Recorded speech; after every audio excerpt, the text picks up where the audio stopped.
Good morning, everyone. It's good to see you all. I'm going to get us started a little early. We've got a substantial conversation to have this morning with 3 video clips, and John Dephouse, our senior associate for education and formation for all ages, will be setting all that up. But I want to set up the whole kind of thing, the enterprise. The first thing I do need to say is a word of welcome to all of you who are visiting with us today, both by streaming and here in the room. I want you to know that on Easter Sunday, now just get a seat, 333 different computers were streaming us at 11:15 on Easter Sunday morning. From 35 states and 36 states, and the rest were foreign countries, including Moldova. I mean, it was really, and each computer can represent one person, or get your bridge club over, or your hotty toddy club over. Anyway, so I say that as a way of saying to you people who are streaming, whether you're coming from one of the states or from across the world, we really are thrilled to have you in the room. Now, there are red welcome bags here for those of you who are visiting with us. We'd love for you to pick one up and take them home. They contain brochures describing the different ministries of All Saints Church. We're thrilled for you to peruse them and let them call you into deep engagement at All Saints Church.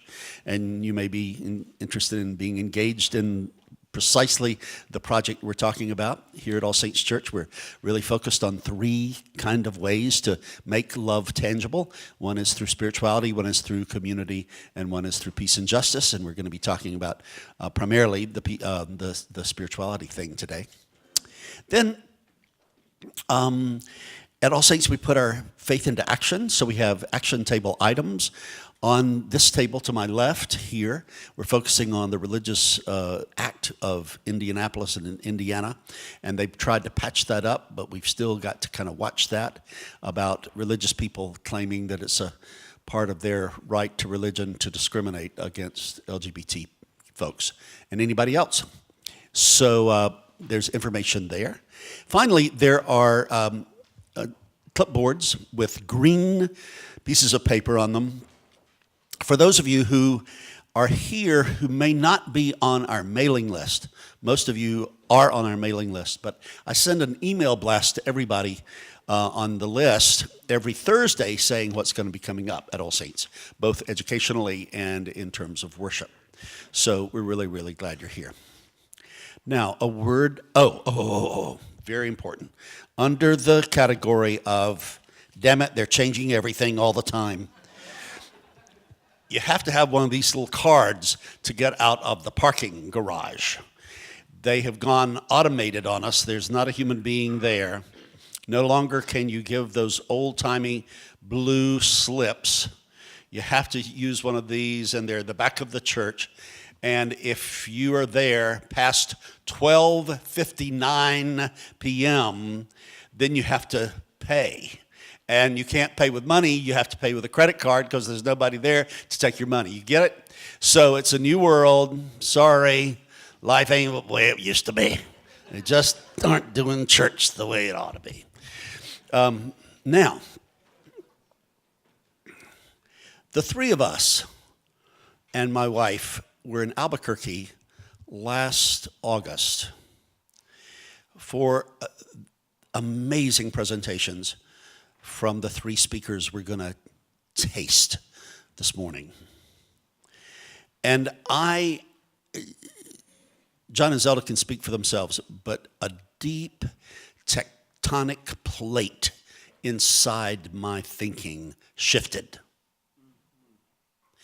And it was around, there are a lot of ways to describe it, but I'm going to borrow Cynthia Bourgeau's language. And her language is that the cosmovision of religion must change, because the God vision of theology hasn't kept up with the world vision or the cosmos vision.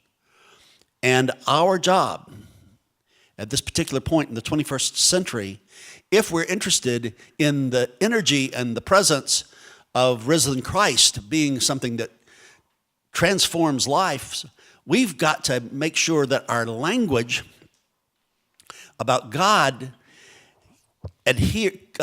resonates and is consonant with what science is telling us about the world and the human brain and the human life.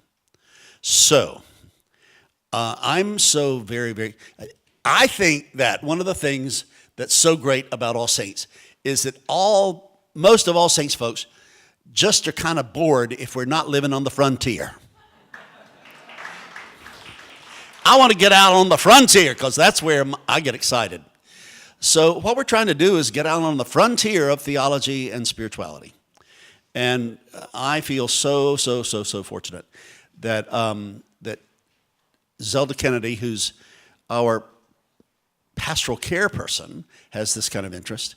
And certainly that the person who is directing all of our education and formation is interested in this frontier also. So I'm going to turn it now totally over to John to set up everything, tell us what we're going to do, and lead us through it. All right, good morning. So this morning is going to be, the preview is truly going to be like a small glimpse of the same kind of format that will happen on Saturday, May 2. On Saturday, May 2, we'll show a teaching by Richard Rohr, a teaching by Rob Bell, and by Ilia Delio. And between each teaching, Ed, Zelda, and I will, in a panel format, facilitate a discussion engaging the content from which we've heard of the talks. And so this morning we have about a 3-minute excerpt from Richard Rohr. We'll talk for about 7 minutes or so, and then there's a clip by Rob Bell. We'll do the same thing, and then by Ilia Delio, and we'll have some time for questions at the end. And I just want to say how fortunate we are to have access to these teachings. We are the only community in the country at this point who has access to these video teachings through 2019 at this point. And so it's a tremendous opportunity to be a experimental extension of the conspiracy that's going on in New Mexico. How's that? Experimental extension of the conspiracy that's going on in New Mexico. Expanding, there we go. Okay, so we'll go ahead and get this first clip started. And thank you, Josh.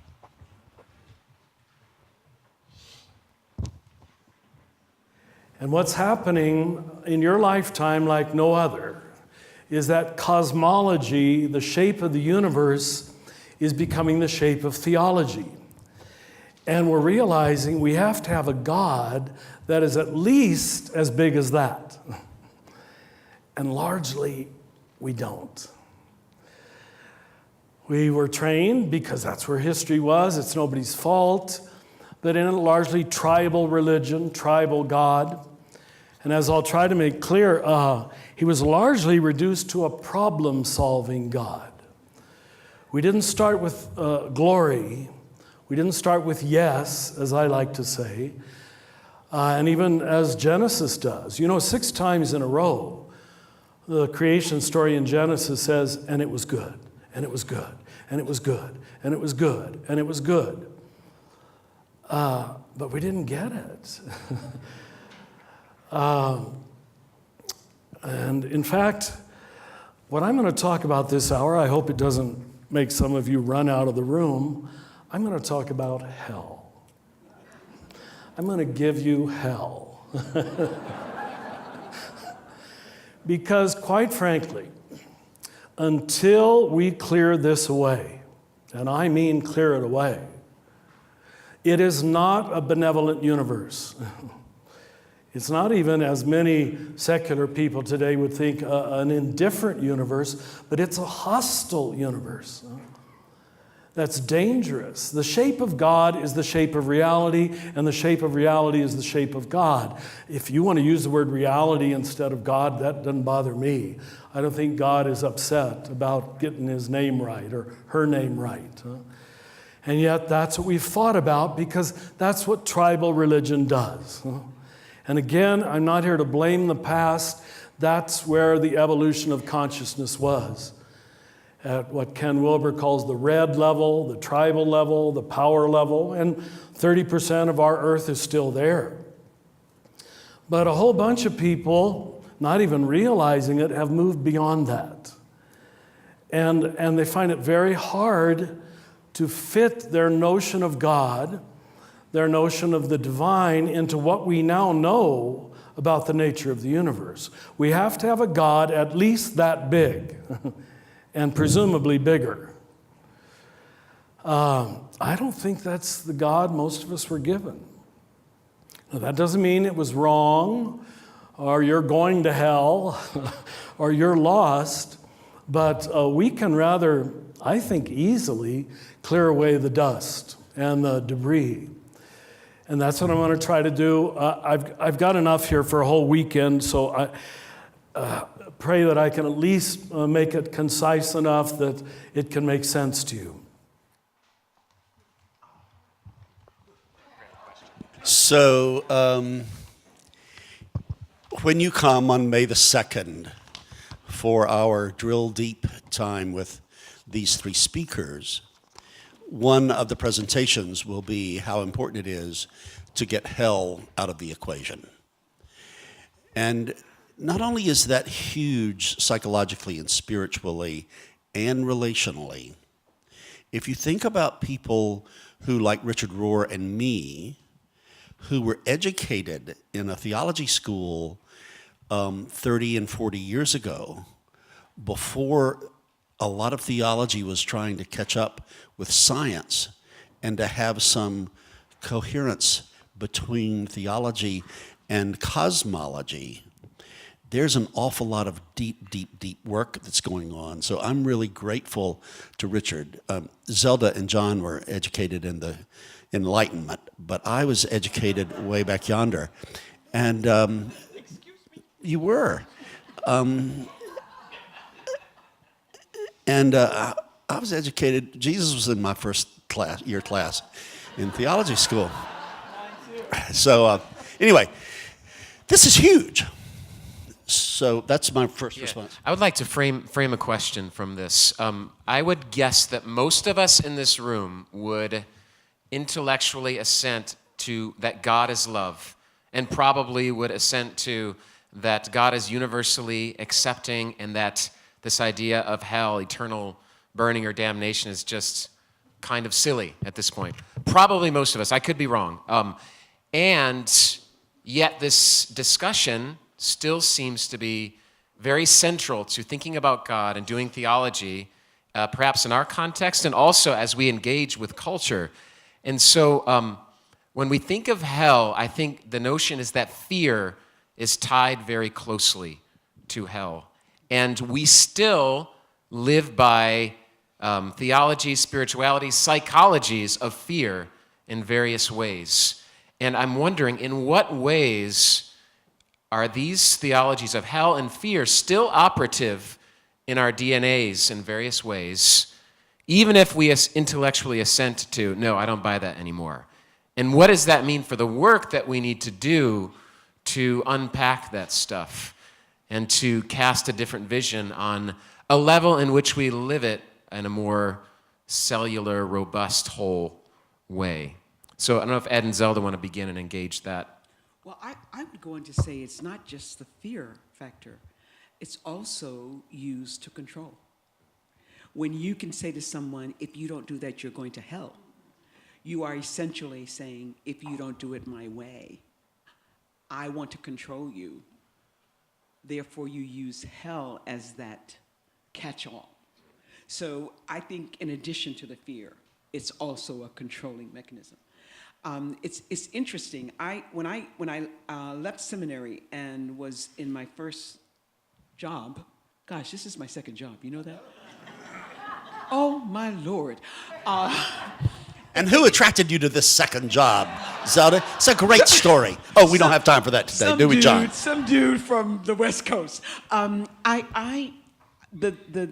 rector at the church where I served did a series on hell. And one of the things that he said that I found so captivating was that he said, hell is Hell exists in our hearts and in our minds. That's where hell exists. He said, and we can control that hell by changing the way we think and the way we feel. So when I was in Albuquerque and I heard Richard Rohr's presentation, I was moved by it.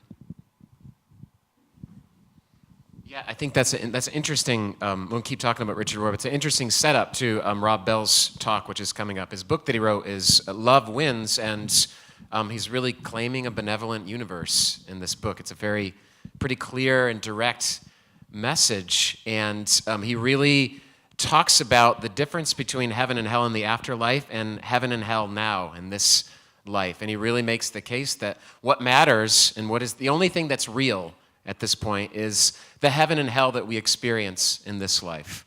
That there is hell in war. There is hell in broken scenarios and families and relationships. There's hell in the midst of diseases.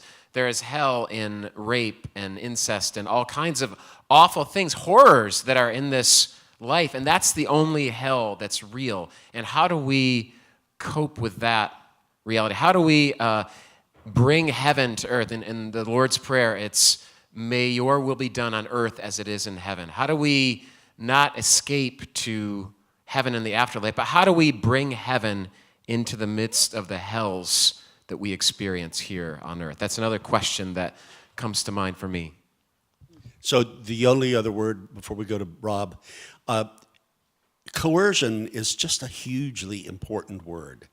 And I remember reading Constantine's Sword by James Carroll, in which he gave an agenda for Vatican III. That book is one of the best books I've ever read. It's my top 10 list.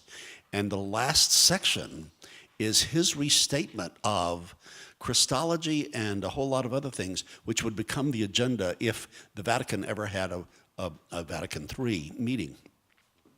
And in it, all the way through, is to get rid of a coercive God, because love doesn't coerce. Love permits, love encourages, love reinforces, but love doesn't control, to go back to what Zelda. So I think that we're really onto something, and just because I'm likely to forget, I want to go ahead and give foretaste of something that Sister Ilia is going to say, and that is that the literally human consciousness is in a time of change right now. It is changing everywhere, and we here at All Saints Church are feeling the actual change in consciousness that's going on by virtue of the fact that we are part of an evolving universe in which God changes and we change, and. So I think for us to here be creating a community of faith, a mature community of faith that is saying, we can do this God thing, this Jesus thing, this Trinity thing, this transformational thing, this peace and justice thing, this Holy Spirit thing, without coercion and threat of punishment. That is a change in consciousness, because there was no oxygen breathing that into my childhood. That was considered heresy.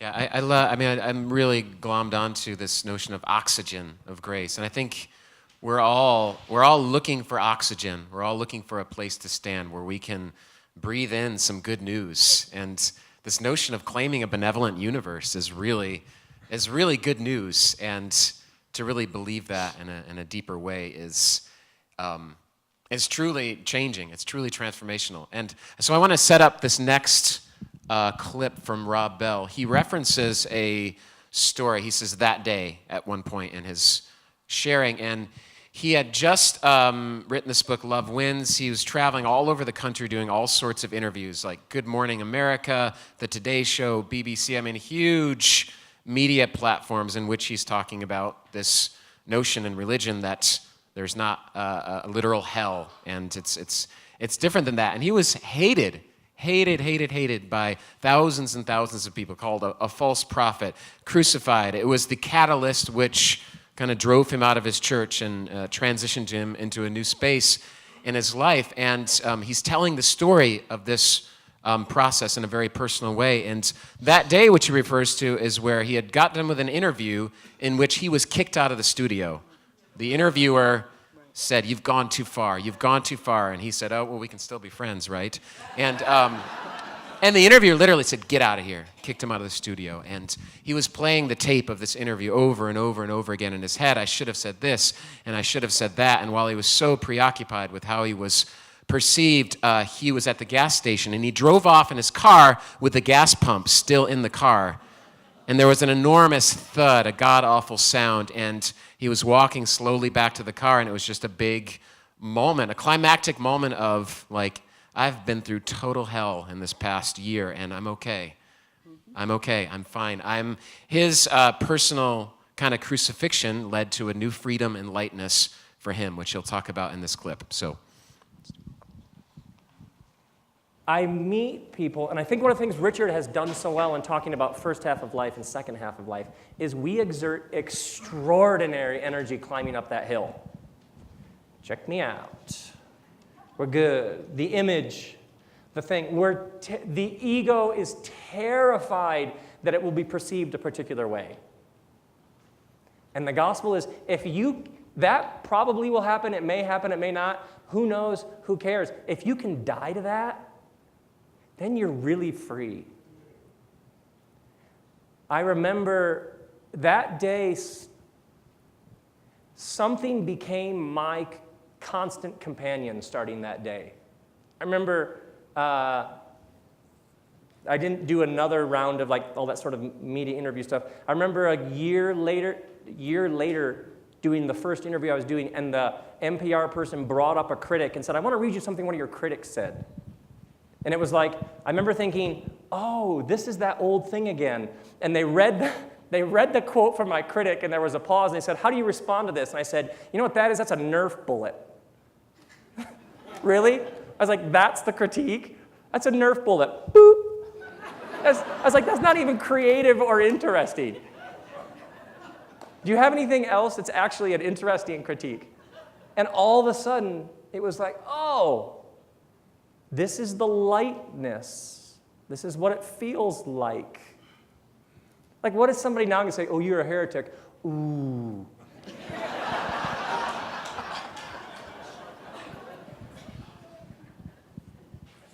Yeah. I wonder if that's what Jesus is getting at. I wonder if that's the thing he's actually getting at. All of the ways we cook up, all of the criteria, all of the categories, all of the pressure we put on ourselves to project to the world a particular image. But the people you most admire, they're the ones who tell you about when they filed bankruptcy, aren't they? The people you most admire, they just tell you about the humiliating moment. They own it. They're okay with it. They've got kids who sort of wandered off the path. They're okay just talking about it. They don't need to present you a particular image. That part of them died. Generally, it takes suffering to burn that stuff off. Generally, it takes heat to get rid of the chaff. There aren't a lot of other ways for it to happen. When I meet somebody who's grounded and centered, who's doing the dance, and I don't hear about how many hits their website has, or they don't say, "You know, I just flew in from a couple of very important things. As you know, I'm kind of a big deal." Oh, please. Please just get over it and die, because you'll be so much more interesting.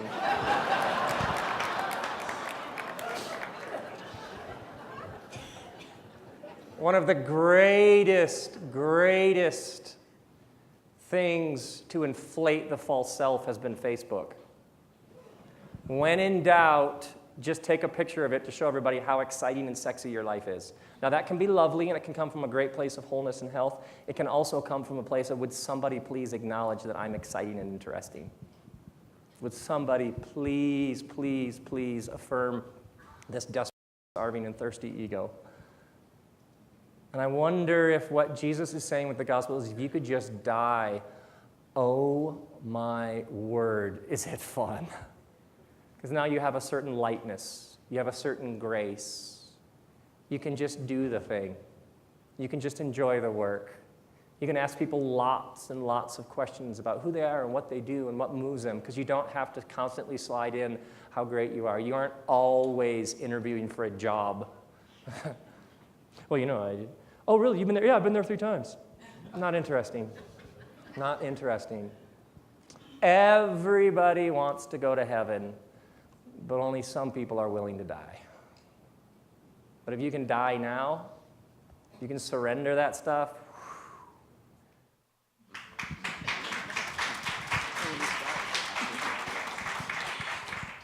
So we'll talk about Facebook in a moment.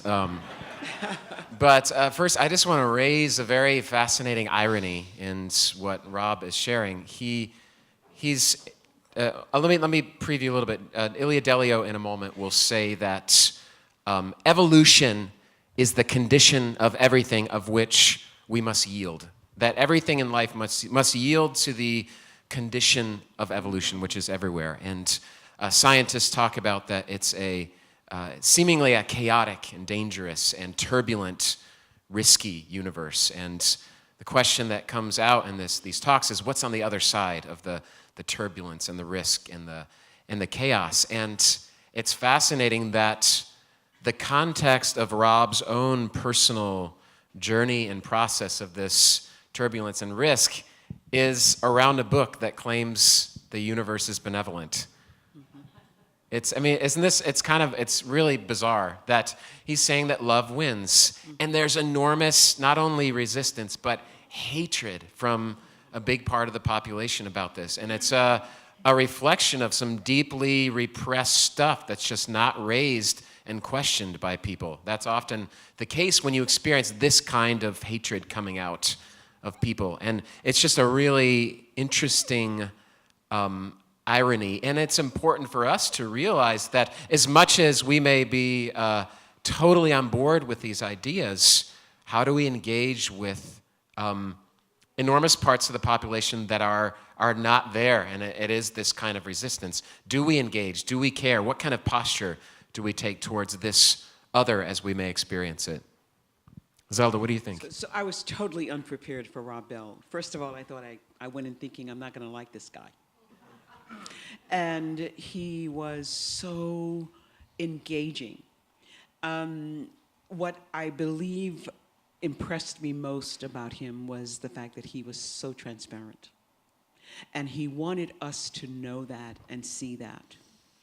He talked about you have to die in order to live. And as he was sharing that, I thought about the scripture where Jesus says, unless a grain falls into the earth and dies, it cannot bear fruit.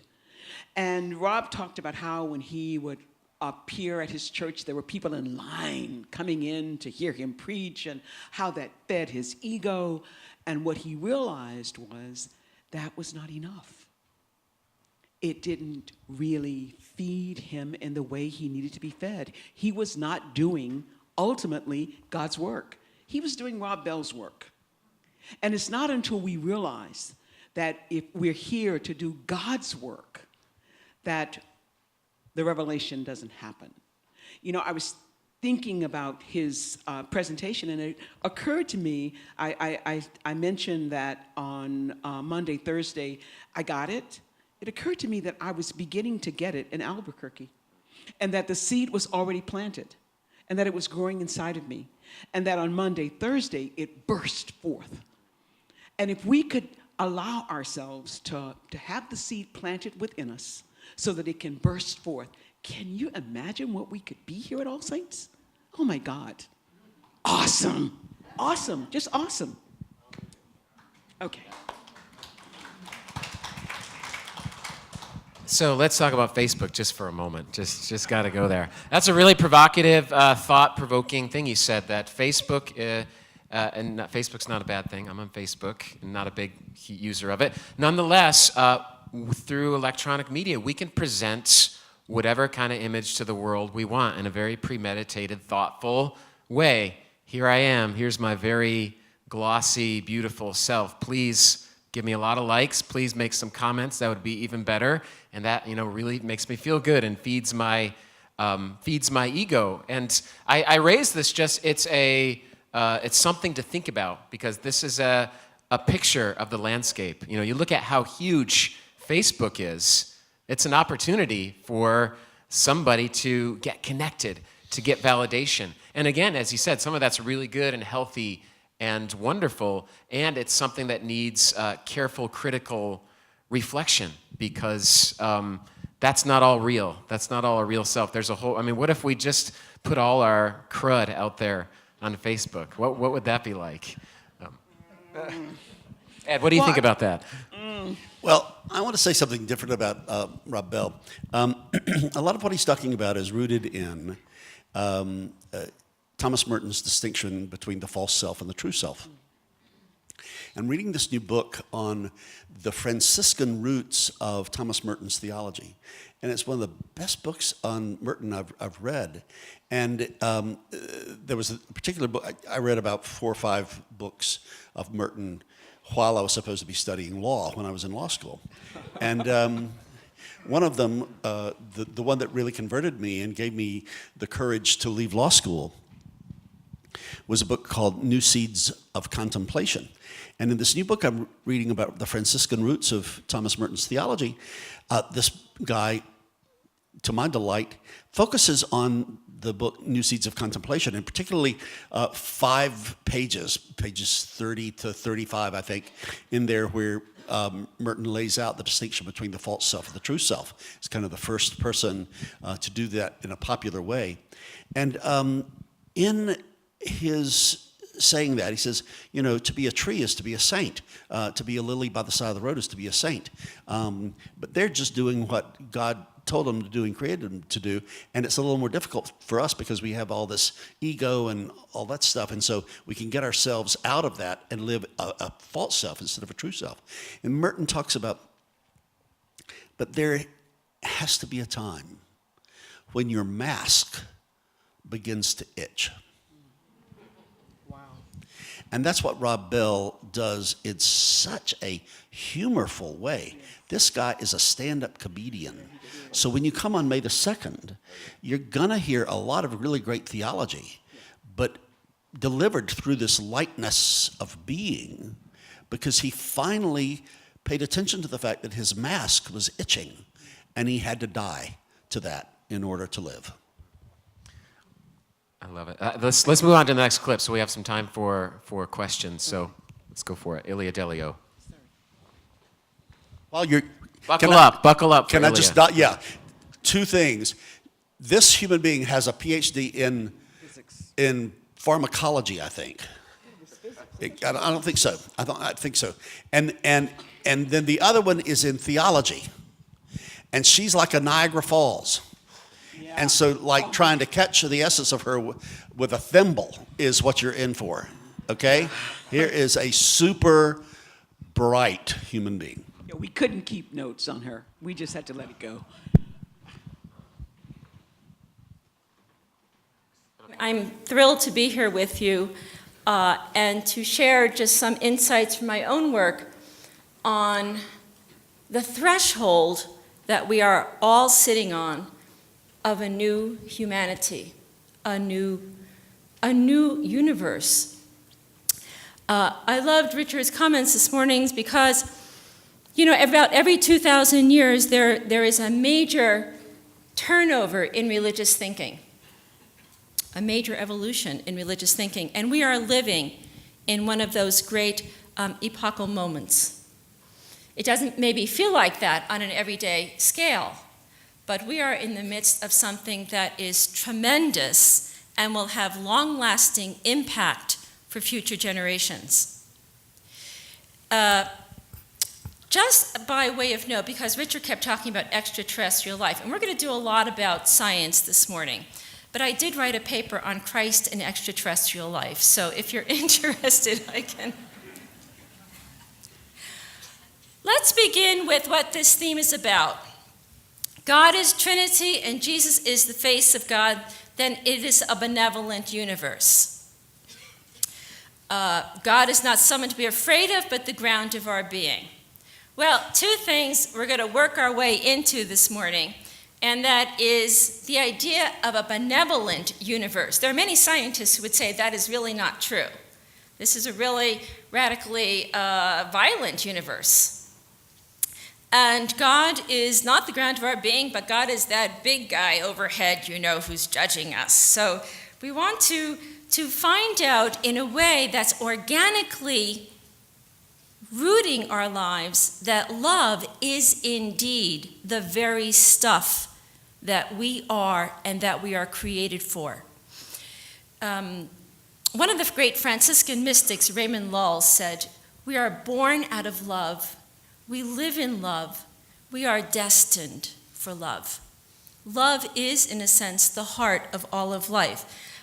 Teilhard de Chardin is one of my great heroes. He was a Jesuit paleontologist writing in World War I, 1920s, 30s, and 40s.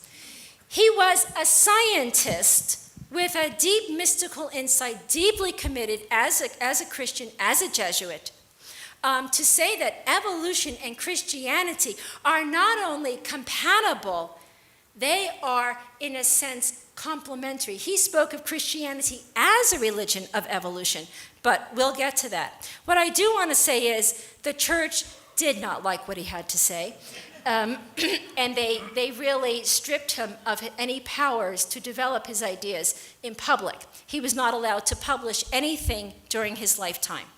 So everything we have from Teilhard are his own insights as he was grappling through evolutionary life and Christianity. When I was working at Woodstock a few years ago, the program manager came to me one day because we have some of the archives of Teilhard there. And he said, "I have these 2 boxes in my office." He said, "I think they're notes of Teilhard. Would you want them?" I'm like, "Oh, are you kidding? This is like eBay Plus." I mean, there is. I have 2 boxes of Teilhard's notes. And here's what I want to say to you. We can't expect the way forward to be mapped out for us neatly. Here are the steps. Teilhard grappled with the insights of science, with culture, with politics, with economics, and with his deep conviction in the incarnation. And you see he has diagrams, he has arrows, he has things from like Time magazine and The New Yorker, and he was reading, thinking, praying his way into a new vision. And that in a sense is insightful for us. But one of the things he recognized is that evolution does not belong to the sciences alone. He said it's a general condition to which everything must conform, in which thinking in all areas must yield. All of life is in evolution, which means if we could reconceive human life today, our political life, economic life, social life, religious life, in terms of evolution, in terms of the fact that we are an interconnected species on our way towards something new, I think we could find ourselves in a whole new, you might say, advent of life itself.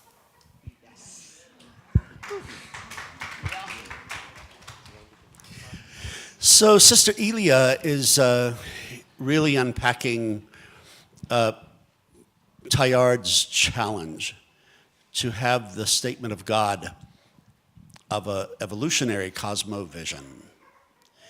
And she's paying a lot of attention to some important writing about the fact that we are in the second axial age. The first axial age is very important, from 800 before the Common Era through 200 before the Common Era, the year 200 before the Common Era. And during that, all of the great world wisdom that we've honored kind of came into flower. And the focus of that was the development of respect for the individual and the individual consciousness, the self, the human self. So that's really, really important, no doubt about it. What's going on in the second axial age is a sense that we are all interconnected. It is a sense of globalization, but more importantly, cosmification, and that absolutely everything, not only sentient beings, but absolutely everything in the universe is interconnected. Where's the God for that? And that is what I think we're doing, she's doing, and I think that we will want to be talking about the first and the second axial ages in terms of when people ask us, what in the hell are you doing?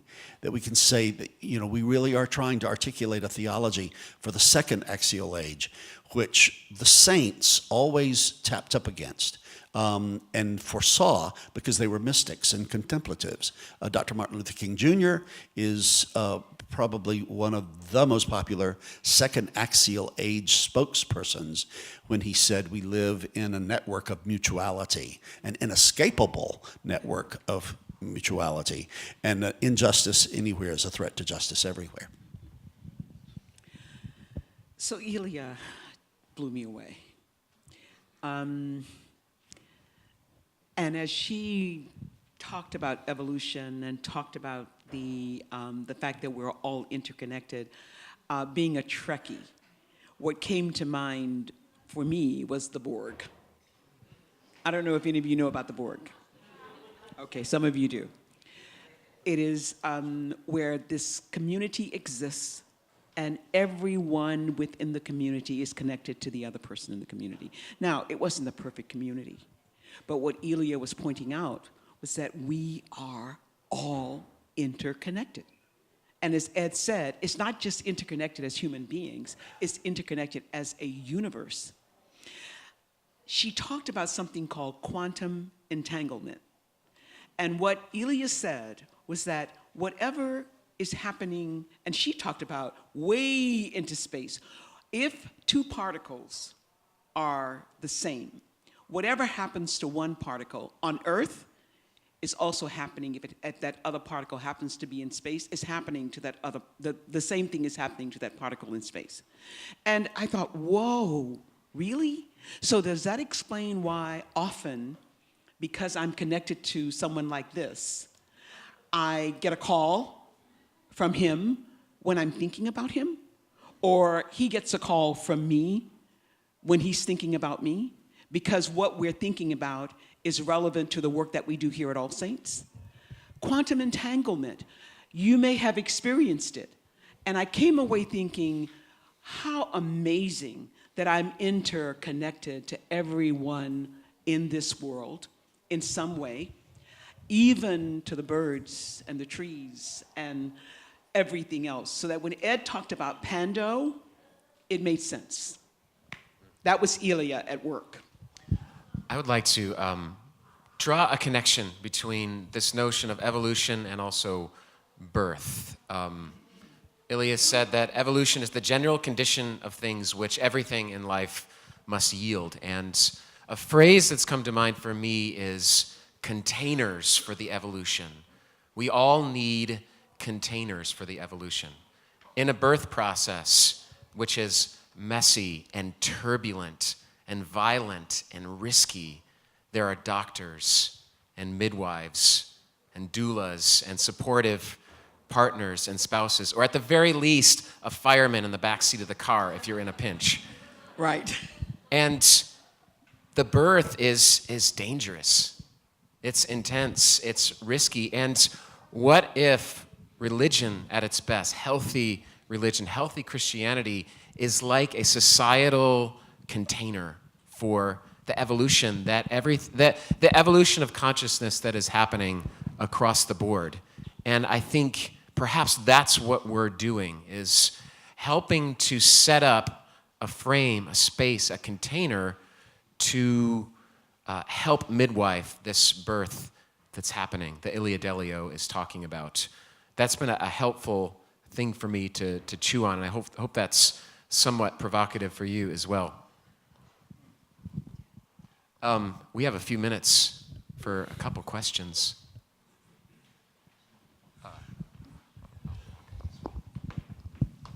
not exactly a question, but this whole conversation has put a spotlight on something that Barack Obama said yesterday or the day before in Panama. I don't think he was in New Mexico, but he's certainly on the same sort of new songbook that you're all talking about. And what he said was something, paraphrase it, that when we, in our foreign policy and our actions, go beyond persuasion, that's when we get in trouble.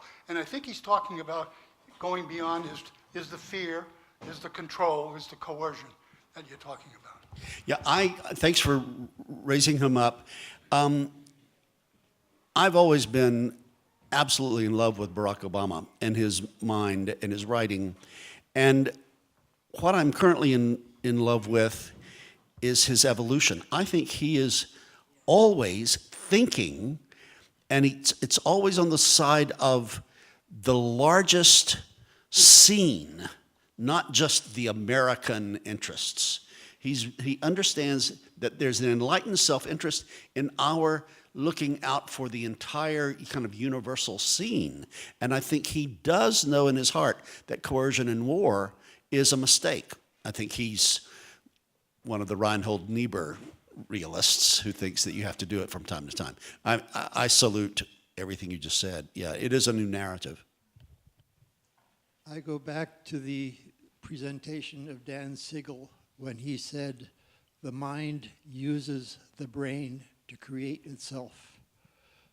The mind is electrical. It is energy. We are all interconnected. Is the mind of humanity the mind of the Creator? And we are the Creator becoming more and more advanced and intelligent and growing. And together we are bringing this whole movement forward. Thanks for invoking Dan Siegel. Dan Siegel is a neuroscientist we've been studying with and who did a mind-blowing retreat here on the mind. And he finished his newest book after his retreat here. And this last chapter includes the conversation he was having here at All Saints, and he invokes All Saints, etc. And it is a very radical book, and it is, the mind for him is energy and information flow, and it does does involve the brain, but it's much bigger than the brain, and it involves relationships, and it's even bigger than relationships. It is a hugely mystical concept that I think he's explaining scientifically. Yeah, I'm concerned about, for instance, let's say we understand this axial change that's coming on. It's been years now that it's been evolving. Evolving is a good word.